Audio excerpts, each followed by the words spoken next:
살 빠졌다고 얘기를 많이 해요. 살이 빠진 게 아니고 몸무게가 똑같은데 가을 타나 봐요.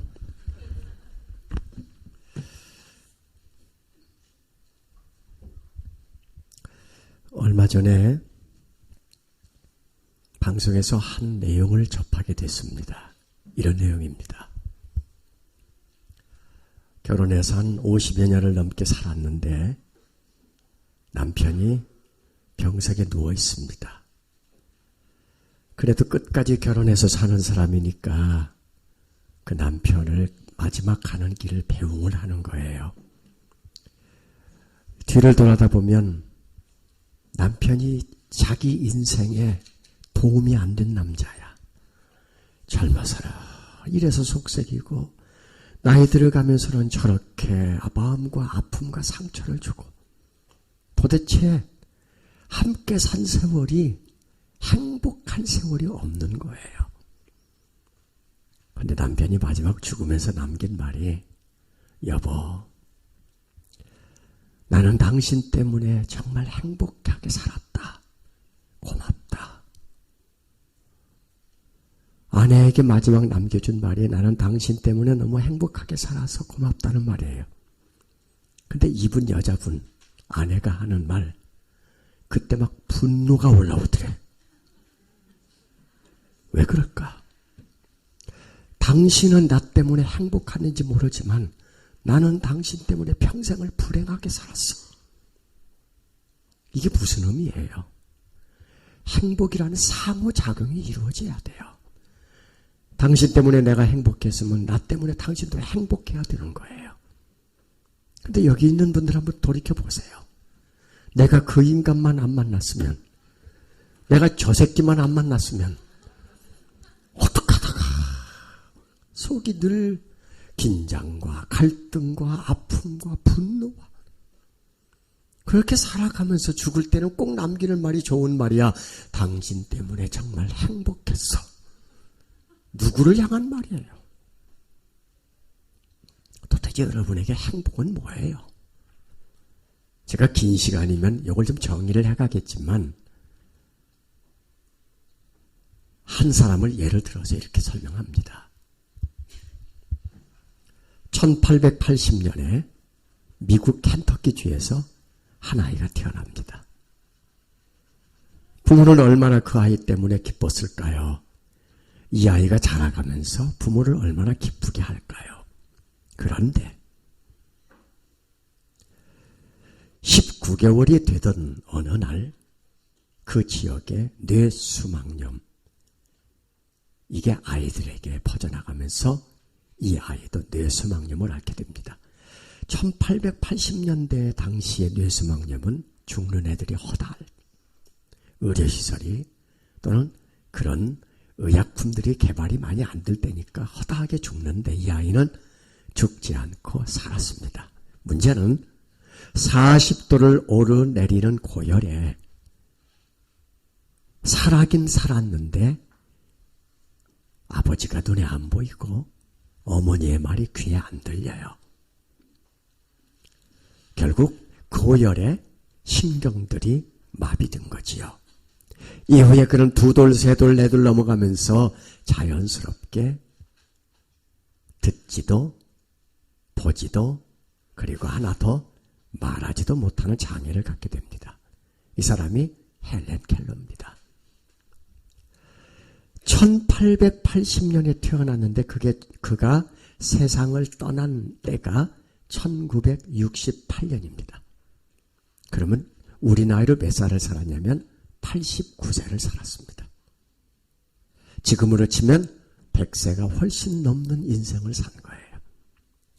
이 긴 세월을 살아가는 동안에 누군가의 도움 없이는 혼자 살 수 없었고 늘 앞이 장애물이었고 늘 앞이 캄캄한 세상이었어요. 눈 뜨고 살기도 살기 힘들고 귀를 듣고 말하고 살고 마음껏 움직이며 사는 것도 사는 인생이 힘든데 하물며 보지도 듣지도 말하지도 못하며 사는 인생이 한 해도 두 해도 아닌 우리 나이로 89년의 세월이 얼마나 힘들었을까요? 근데 그가 그의 인생에 남긴 문장이 이렇습니다. 내 생애에 행복하지 않은 날이 단 하루도 없었다. 내 생애의 모든 날이 행복했다는 말입니다. 어떻게 가능했을까? 행복은 두 가지로 정리를 내리지요. 하나는 상대적 행복이 있습니다. 이 말은 환경과 조건과 모든 상황이 만들어지면 행복할 수 있어요. 이거는 단편적으로 순간순간에 맛볼 수 있는 것이지요. 공부 못하는 아이가 기대도 안 했는데 명문대학에 합격해서 며칠 행복하지요. 한 학기 안에서 받아오는 성적 보고 또 좌절하지요. 그게 인생이에요.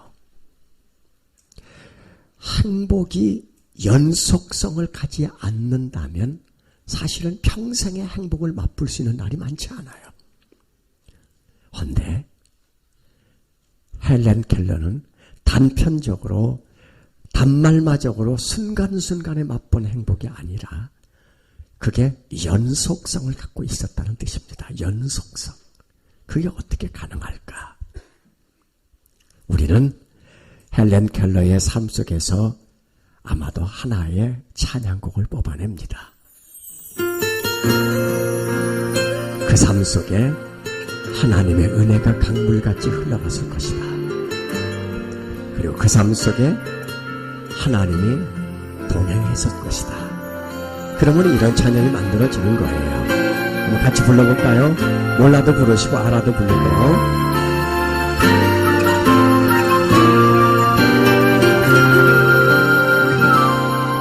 내가 고난 중에도 찬송할 수 있음은 은혜의 힘입니다.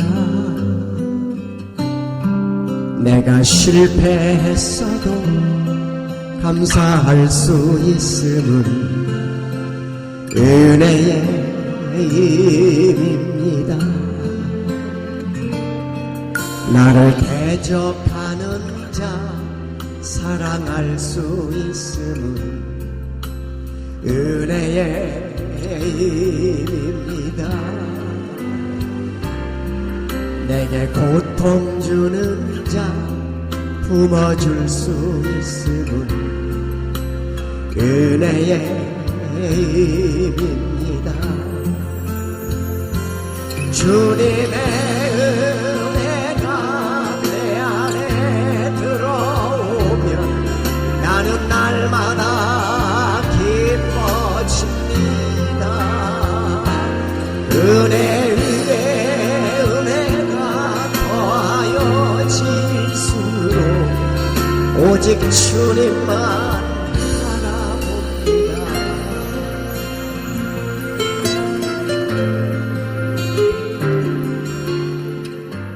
은혜의 힘은 우리를 이런 상황으로 만들어 가요.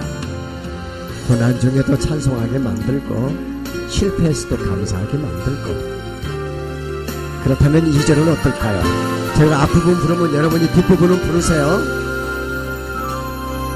내가 가진 것 없어도 행복할 수 있음은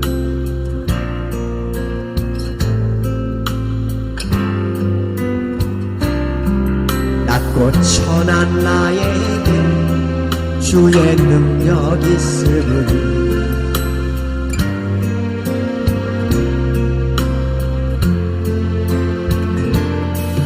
값진 옥탑을 깨뜨려 헌신할 수 있음은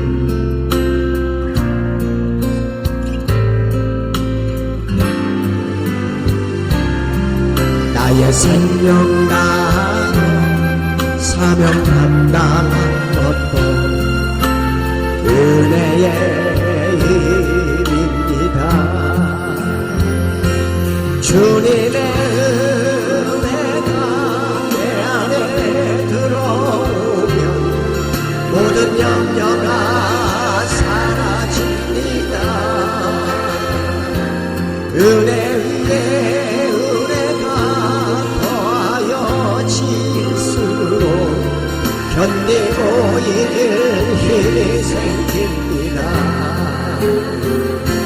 주님의 은혜가 내 안에 들어오면 나는 날마다 기뻐지리라. 은혜 위에 은혜가 더하여 질수록 오직 주님만 바라봅니다. 오직 주님 은혜 위에 은혜가 더하여 질수록 견디고 이길 힘이 생깁니다.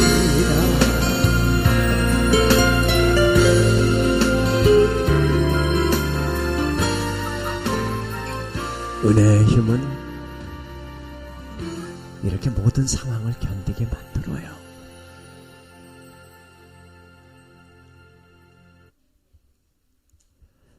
사실 오늘 여기 오신 분들에게 하나님은 누굴까요?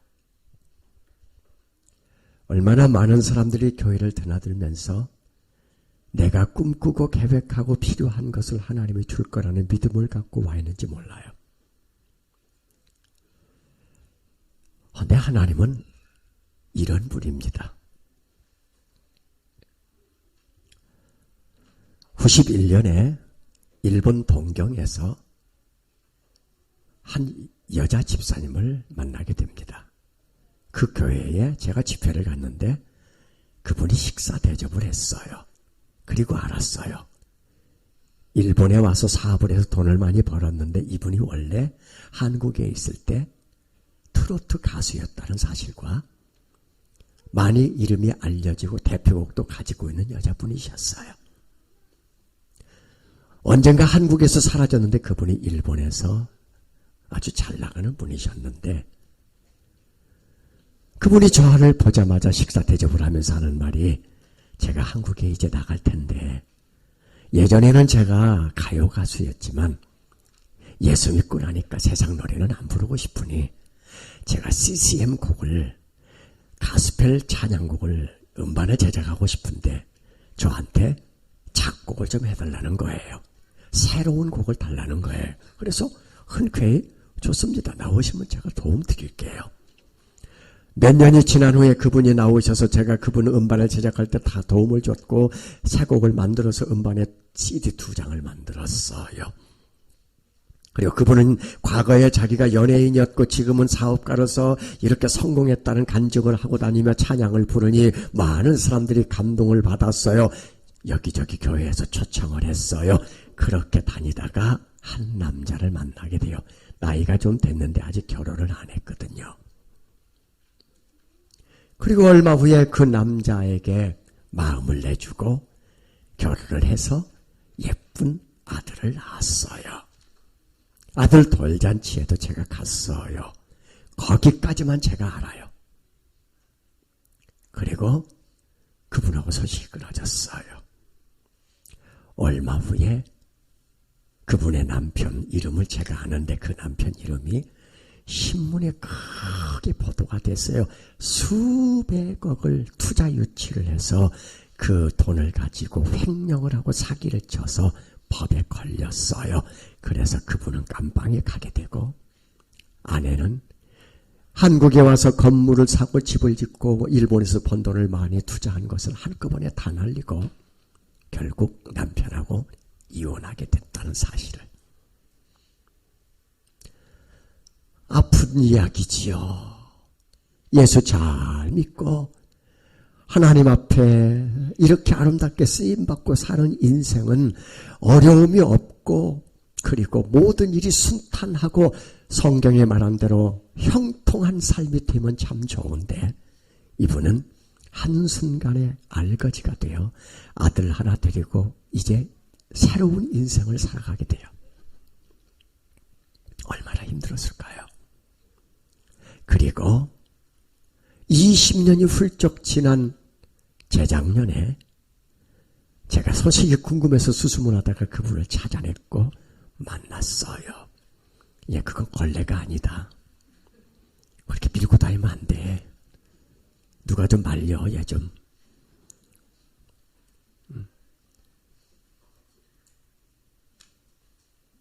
같이. 어때? 식사하는데 얼굴이 너무 어두워요. 그리고 차를 마시면서 그분의 이야기를 합니다. 어느 날 20살이 넘은 그 집 하나밖에 없는 아들이 엄마에게 묻더래요. 엄마의 하나님은 누구야? 엄마는 내가 기도하는 걸 너무나 많이 봤어. 내가 자랄 때 엄마는 나와 함께 놀아주지 않았어. 엄마는 늘 나를 먹여 살리기 위해서 늘 일하러 갔었고, 엄마는 늘 교회 가 있었고, 엄마는 늘 성경을 보고 있었고, 엄마는 늘 기도하고 있었어. 이렇게 열심히 하나님을 섬겼으면 하나님의 엄마를 도와야 되잖아. 하나님은 엄마에게 무슨 응답을 해주셨어? 이때 자기는 아들에게 하나님은 이렇게 도와주셨고, 하나님은 이렇게 나를 인도하셨고, 하나님은 내 삶 속에 이런 필요를 채워주셨고, 쫙 아이에게 간증하면 좋겠는데, 그 말을 듣는 순간 자기 인생이 쭉 뒤돌아도 봐주는데, 험하고 거친 파도를 헤쳐나온 자기 인생이 얼마나 눈물이 쏟아지는지, 한 인간을 잘못 만나 인생이 이렇게 바닥으로 내려가. 그때부터 하나님 의지하고 하나님만 붙잡고 여기까지 왔는데, 오다가 너무 힘들어 하나님의 은혜를 사모했더니 어느 날 목사가 됐고, 신학을 공부해서 목사가 돼서 어디 곳에 개척도 해봤고, 개척하면서 있는 돈 더 털려 다 망하고, 자기는 병까지 얻어. 지금은 어느 교회에 가면 주일날 11시 예배에 예배만 드리고 그냥 뛰쳐나와. 자기 집에 돌아오면 월세방 하나, 그것도 내가 돈을 낼 수가 없어서 아들이 아르바이트해서 벌어온 그 돈으로 월세를 내고 단칸방에 살고 있는 비참한 자기 모습이 필름처럼 쫙 지나가더래. 눈물이 막 쏟아지는데 아들이 묻는 질문에 아무 말도 대답을 못하겠더래. 하나님이 왜 나를 이렇게 비참하게 만드셨는지, 하나님이 나를 왜 이렇게도 바닥까지 내려가게 했는지, 하나님이 왜 나를 벼랑 끝에 이렇게 세워놨는지 이해가 안 되더라는 거예요. 만약에 지금 어려움 당하고 있는 여러분들에게 이웃이 묻기를, 당신이 하나님이 살아계시다면 어떻게 당신의 하나님의 당신을 그렇게 내버려 두어? 당신을 교회를 왜 다니는 거야? 당신을 기도를 왜 하는 거야? 당신의 하나님은 도대체 누구냐고 물으면 여러분 뭐라고 대답하시겠어요? 그때 이분은 눈물을 훔치면서 아들에게, 하나님이 엄마에게 해준 게 뭐야? 하나님이 엄마에게 무슨 응답을 해주셨어? 더 하나님은 엄마에게 누구야? 라고 묻는 그 아이에게 해준 딱 하나의 문장이 이거였대요. 지금의 이 상황이 하나님의 응답이다. 지금의 이 상황, 단칸방에 병들어서 아무 일도 하지 못한 채 아들이 아르바이트에서 벌어오는 그 돈으로 월세 내고 한 끼 한 끼를 걱정하며 살아야 하는 지금의 이 상황, 어디 가도 대접 한 번 못 받고 어디 가서 예배도 마음껏 못 드리고 내 교회도 없이 이렇게 유리방황하며 예배드려야 하는 지금의 이 상황이 하나님의 응답이다. 이분의 하나님은 누굴까요? 이분의 삶 속에 있는 하나님은 누구였을까요? 이 한 곡이 이분의 삶의 이야기를 대변합니다. 하나님만 만던 나를 실망시킨 적 없으시고 언제나 공평과 은혜로 나를 지키셨네.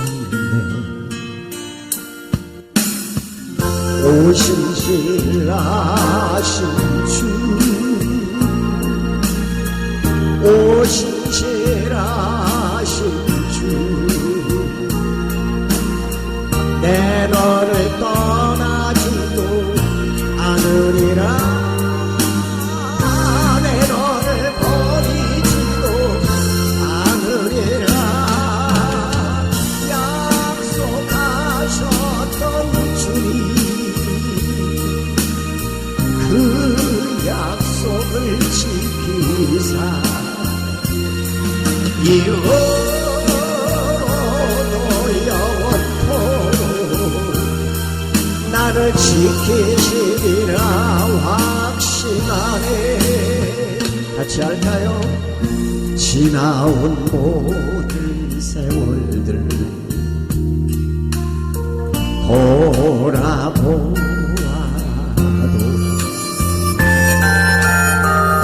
그 어느 것 하나 주의 손길 안 미친 것 전혀 없네.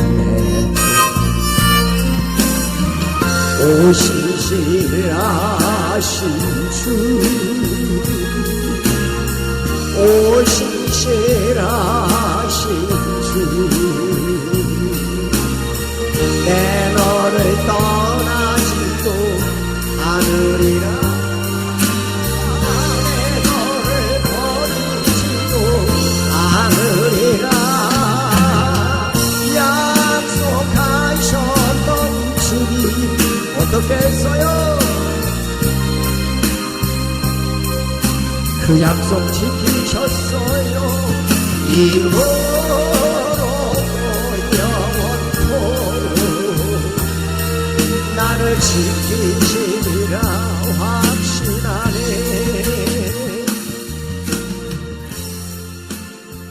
히브리서 13장 5절에 나오는 대로 내가 너희를 결코 떠나지도 버리지도 아니하겠다는 그 약속은 이 하나의 문장으로 연결이 됩니다. 하나님이 써내려가는 이야기는 항상 끝이 좋습니다. 장애를 갖고 평생을 살았어도 남의 손에 이끌려서 누군가의 도움에 의해서만 평생을 살았던 장애인도 하나님 손에 이끌려 갔다면 그 끝은 천국입니다. 평생을 가난하게 살았어도 한 번도 남에게 나눠줄 수 없을 만큼 비참하게 낮은 데서 아주 없이 살았어도 그가 하나님 손에 이끌려 갔다면 그 끝은 천국입니다. 비록 이분이 지금 이렇게 예수님 그분만을 바라보며 평생을 가는데도 아들이 물었던 그 질문에 답할 수 없을 만큼 낮은 자리, 비참한 자리, 그리고 너무 아프고 힘든 삶을 하루하루 연장해 간다고 해도 그가 끝까지 그 하나님을 존중하고 인정하며 하나님을 시인하고 간 그 끝은 천국입니다. 부자가 된 것이, 그리고 모든 것이 다 이루어진 것이 그 끝이 천국이 아니라면 이보다 더 비참한 인생이 어디 있겠어요? 그러기에 이분은 고백했잖아요. 지나온 모든 세월들을 돌아다 보니 이 모든 것이 하나님의 은혜였다. 사실 오늘 추수감사절에 이 감사라는 의미는 여러분들이 꼭 가슴에 하나 담을 문장이 있습니다. 감사는 하나님이 하셨습니다라는 고백입니다. 그것이 비록 망한 것이라도 감사합니다라는 말은 이것도 하나님이 하셨다는 고백이고, 그것이 끝까지 너무 잘됐다는 말은 잘됐지만 그것도 하나님이 하셨다는 말입니다. 그러니 안 돼서도 감사, 실패해서도 감사, 절망적인 상황에서도 감사, 모든 것이 이루어졌어도 감사, 이 모든 것은 하나님을 인정하는 신앙 고백이라는 뜻입니다. 오늘 이 추수감사절은 오늘 여기 와 있는 예배자들이 지금 삶이 너무 곤고하고 절망적인 상황이고 아프고 고통스러운 상황일 수 있어요. 내 인생을 하나를 돌아다보면 나에게는 감사할 내용이 없다고 할지라도 그 안에 감사가 있습니다. 그것마저도 하나님이 하신 것입니다. 그게 예배예요. 그 받아들이고 와서 앉아있고 그걸 인정하고 시인하고 여기 와서 하나님을 부르는 자가 예배자이잖아요.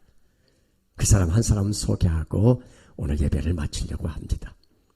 진짜 제가 지금까지 살아오는 날 동안에 이만한 예배자를 만나기 어려웠어요.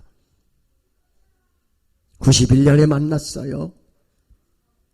그는 장애인이었어요. 뇌성마비였어요. 장애도 너무 심해서 언어장애까지 있어서 말 소통이 안 돼요. 누군가의 도움 없이는 한 발짝도 걸을 수가 없어요. 그래서 학교를 다닌 적이 없어요. 조그마한 지하 개척교회에서 20명도 안 되는 숫자가 모인 그 교회에서 저는 그 장애인을 만났어요. 그는 저에게 1시간 반 동안 실컷 울어서 눈이 토끼 눈이 됐어요. 퉁퉁 부은 눈으로 저를 올려다보면서 저에게 뭘 하나 달라고 그랬어요. 뭘? 명함을 달래요. 그 명함에 있는 주소로 3일에 한 통꼴씩 편지를 보내줬어요. 그래서 20년이 넘게 2,000통이 넘는 편지가 왔어요. 여러분이 인생에 2,000통이 넘는 편지를 누구에게 받아본 적이 있겠어요? 이 많은 편지를 보냈고 지금은 이메일로 편지를 보내요. 이 장애인, 그가 살고 있는 현장을 2,000통의 편지 안에 소소하게 다 기록해 보냈는데 그 중에 2통의 편지를 소개할게요. 이분의 감사는 뭘까? 이분 삶 속에 도대체 감사가 어떤 것일까? 그리고 편지 안으로 들어가면 감사할 수 없는 여러 가지 조건이 몇 개 나옵니다. 첫째, 1990년 초에 그가 살고 있는 그 안양 지역에 거기는 개발이 안 된 무허가 땅. 거기에 아버지는 판자로 얼기설기 집을 지었어요. 여름에는 너무나 덥고 겨울에는 너무나 추워요. 그 집에서 그는 살아갑니다.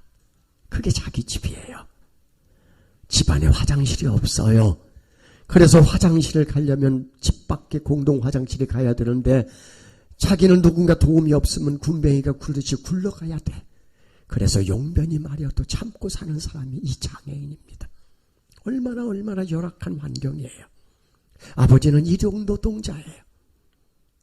하루 벌어 젊은 날에 그렇게 사는 게 힘드니까 이 딸이 큰 딸인데 자기 여동생은 가출해버렸어요. 아버지는 돈만 생기면 술을 마시고 들어와요. 도박장으로 달려가요. 그래서 식구들을 제대로 먹이질 못해서 이 아이는 한쪽 눈을 영양실조로 실명을 했어요. 그 아버지 술만 마시고 들어오면 어떤 행태를 부릴까? 이 편지 안에 자세히 들어있어요. 그런데 문제는 이 편지를 제가 여러분에게 소개할 텐데 이 편지 안에 쓰여있는 글자는 제가 한 글자도 더하거나 빼지 않고 그대로 적어왔어요. 98년 3월 10일에 보낸 편지예요. 들어보세요. 할렐루야, 하나님을 찬양합니다. 전도사님, 저희 아버지께서는 저를 매일같이 매를 때리시지요.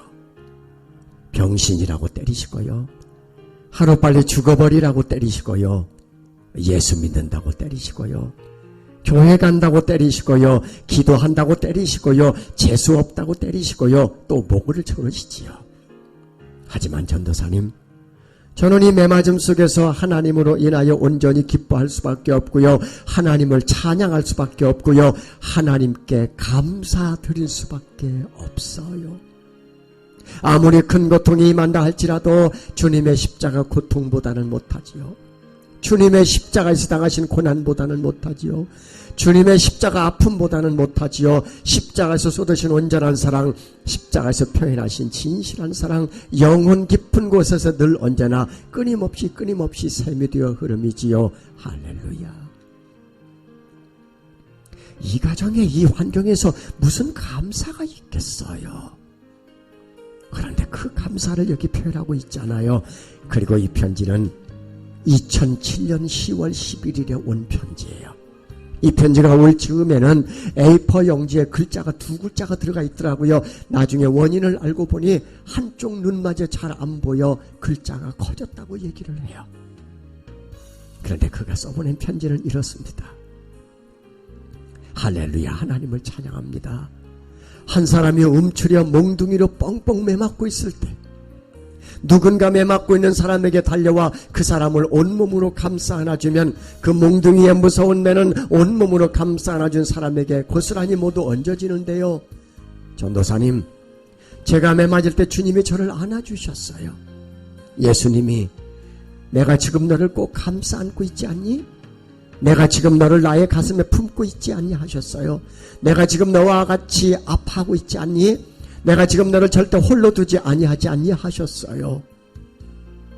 전도사님, 예수님이 저와 함께 하심에 이보다 더 큰 행복 없고요. 이보다 더 큰 기쁨 없고요. 이보다 더 큰 만족 없고요. 이보다 더 큰 즐거움 없고요. 이보다 더 귀한 자랑 없어요. 주 예수와 동행하니 그 어디나 하늘나라예요. 이분의 삶을 들여다보면 매일같이 그가 아버지에게 온갖 학대와 박해와 매맞음을 당한다는 고백이 들어있어요. 어떻게 한국 사회에서 이런 일이 이게 90년대, 2000년대도 어느 음지에 고통스러운 상황에서는 있단 말입니다. 그럼에도 그는 말합니다. 지금 내가 머물고 있는 이곳이 천국이라고. 높은 산 거친 들이 조막이나 궁궐이나 내 주 예수 모신 곳이 그 어디나 하늘나라. 같이 할까요? 할렐루야 찬양하세.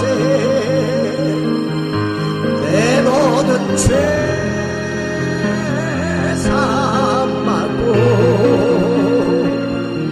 주 예수와 동행하니 그 어디나 하늘나라. 우리 같이 한번 합시다. 다시 한번 높은 산이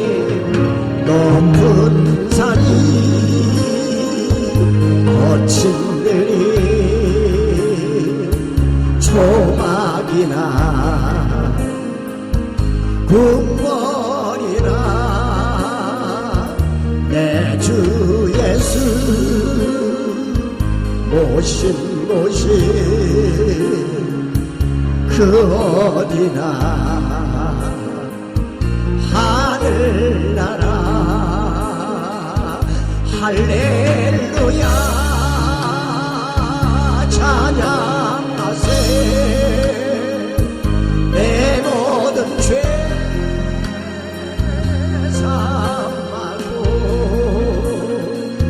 주 예수와 동행하니 그 어디나 하늘나라. 이분이 편지에 자주 써보내는 구절이 바로 앞서도 소개했던 편지에 들어있었잖아요. 그 어디나 하늘나라라고 말입니다. 그분의 삶 속에는 매일 뭔가 하나님께서 도움이 필요하잖아요. 근데 그가 써보낸 그 편지 안에는 시가 들어있어요. 그 시가 10곡 이상의 복음상가로 만들어져서 음반에 들어가 있는데요. 그 중에 한 곡이 이 곡입니다. 하나님이 나를 사랑하심을 늘 깨닫게 하소서.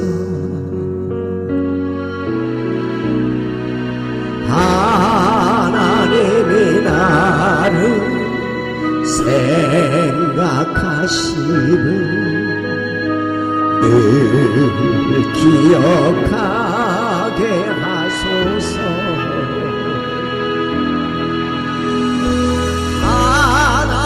하나님이 나를 지키심을 늘 감사하게 하소서.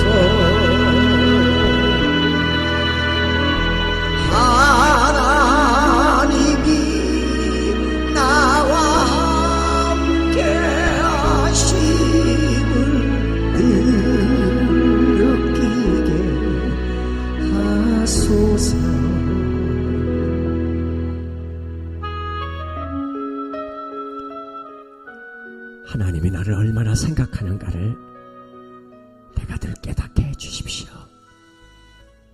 하나님이 나를 얼마나 늘 생각하고 있는지를 내가 늘 기억하게 해주십시오. 그래요. 이분의 편지 안에는 이런 내용을 보완하는 많은 내용들이 있는데 거기서 저는 3가지를 그분에게서 찾아냈습니다. 첫째,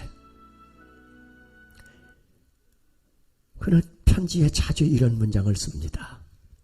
하나님, 건강한 사람도 많은데 왜 저 같은 사람을 사랑하세요?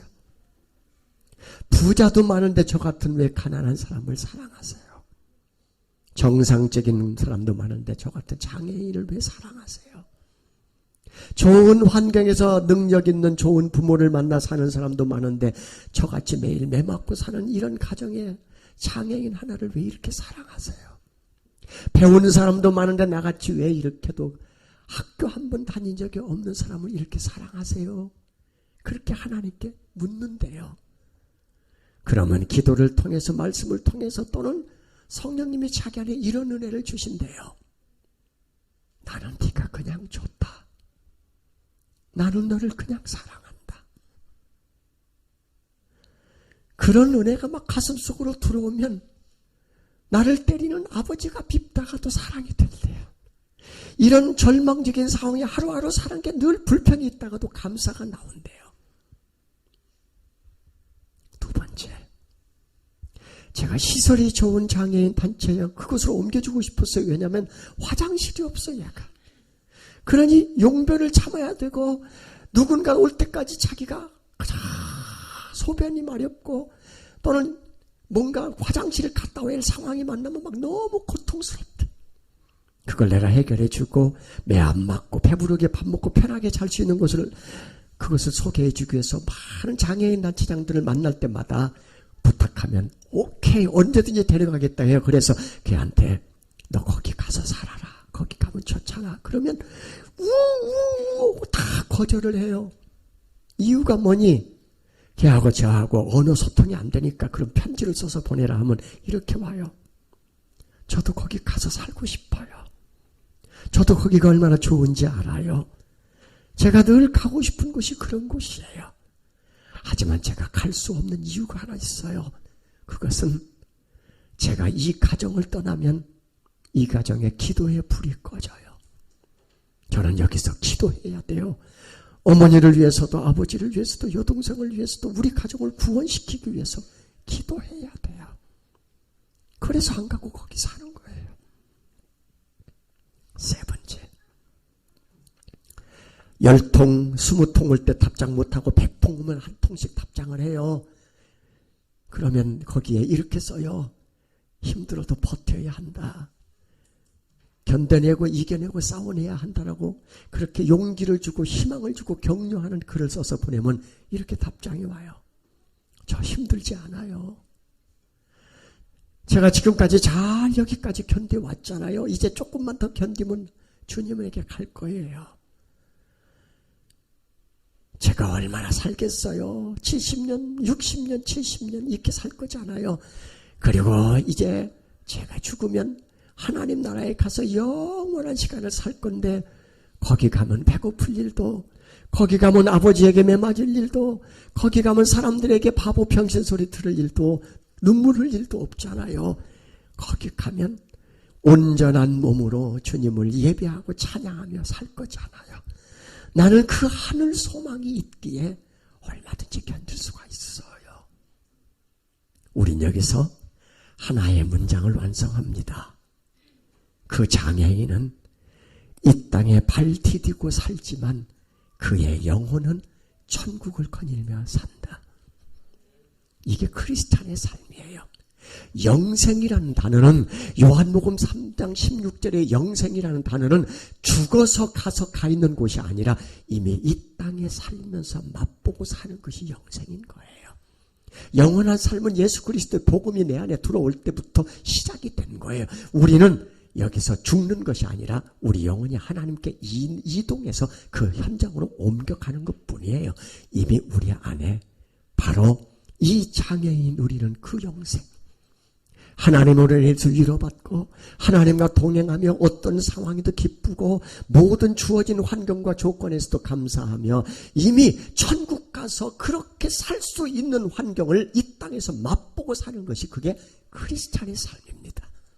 그리고 여러분은 그런 기쁨과 그런 고통 속에서도 그런 감사를 찾아내며 맛보며 사는 여러분들이라고 저는 생각을 합니다. 교회는 이름이 즐거운 교회잖아요.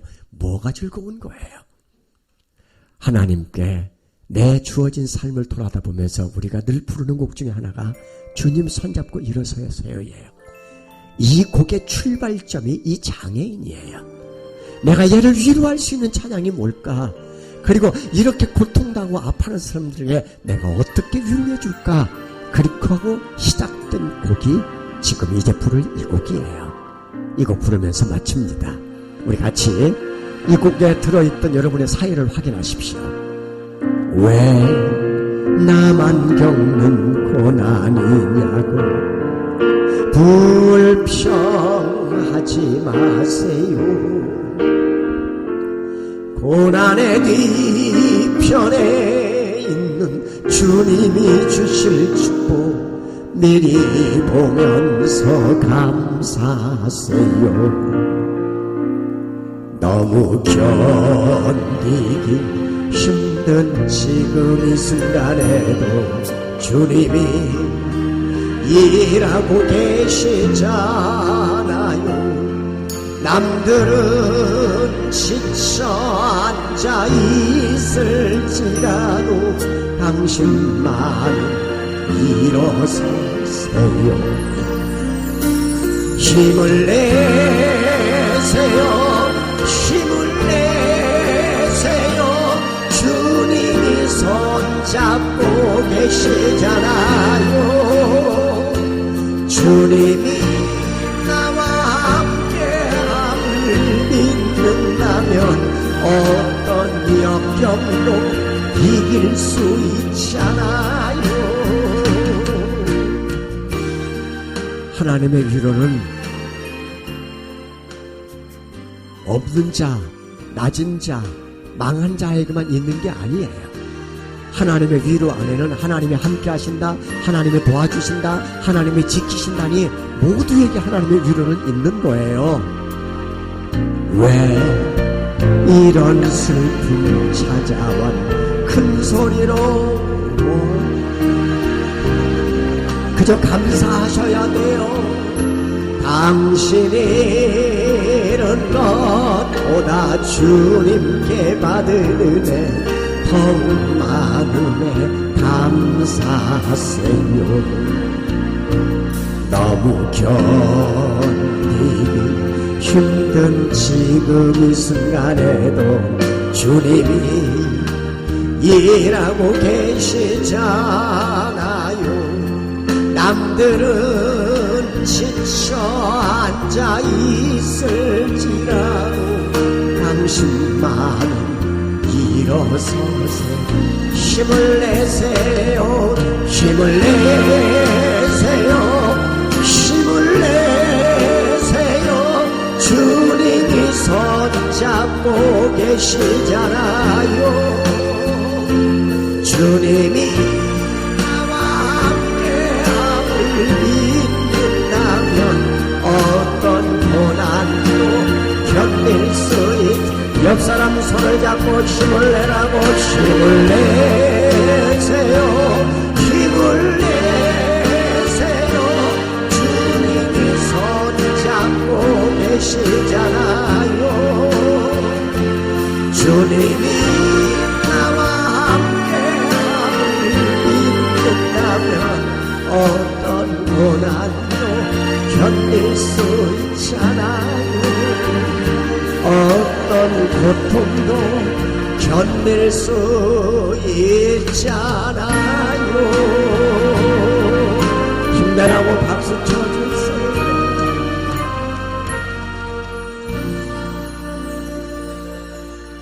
오늘 제가 여러분에게 세 사람을 소개했습니다. 헬렌 켈러, 그리고 앞서 소개했던 트로트 가수였던 연예인, 그리고 한 사람은 이 장애인. 이들에게서 공통점은 우리보다도 열악한 환경에서 하루하루 사는 일이 고통이었고 살 의미가 없어서 차라리 죽는 게 낫다라고 스스로 삶을 포기하고 싶은 그런 정도의 아픔을 갖고 사는 사람들이었어요. 그런데 그들은 꿋꿋하게 헤쳐나왔습니다. 그런데 그들은 꿋꿋하게 주님을 바라보며 가고 있습니다. 이유가 있다면 하나님의 위로가 있기 때문입니다. 우리는 하나님의 위로에서 한 가지 결론을 내립니다. 하나님과 함께하지 않는 사람은 위로가 없고 하나님과 함께하는 사람에게만 위로가 있습니다. 세상의 위로는 돈도 사람도 명예도 세상에서 나를 위로해 줄 것들이 있다고 생각하지만 그것들이 나를 오히려 더 아프게 하고 고통스럽게 하는 경우가 너무나 많아요. 하지만 하나님은 항상 내 편이어서 내 모든 상황과 역경과 모든 장애물까지 뛰어넘으며 한 번도 나를 버리고 떠나지 않고 여전히 내 안에 계시며 나를 위로하시는 분임을 믿는다면 오늘 여러분들은 너무나 큰 감사를 잡고 가는 겁니다. 옆 사람에게 얘기하십시다. 나는 앞서 소개한 세 사람보다 감사할 내용이 너무 많다.